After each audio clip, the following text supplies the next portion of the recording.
國家15規劃裏邊將科技創新置於發展全局嘅核心，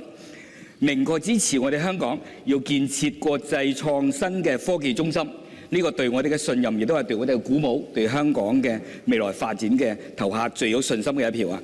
咁但係科創嘅發展咧不等人嘅，有啲機遇你錯過少少，可能咧差之毫厘，謬之千里。咁所以我哋李家超特首都多次強調，冇創科就冇未來。所以對於建設北都咧，每一次佢表達嘅就係心急如焚。我哋大家都感受到呢一種嘅熱切嘅，就係因為唔等得，一定要快，把握好機遇。咁我哋民建聯啊、新社聯啊，我哋包括我自己啦，我哋要具體嘅4大建議嘅。第一個就係點樣提速提效落實專屬嘅法例。第二個大方向咧，建議就係利用專屬嘅法律，多快好慳，慳最主要慳時間，最關鍵係快，優化我哋嘅開發模式，解決錢從何來嘅難題啦，即係集資啦。第三點咧就係以河套同埋新田，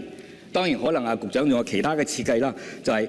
變成咧雙源引擎，令到我哋香港研發北都中時，即係中間，即係小批量嘅量產，從而為灣區生產成個大批量嘅量產咧，完整嘅鏈條做好鋪墊。另外一個就係話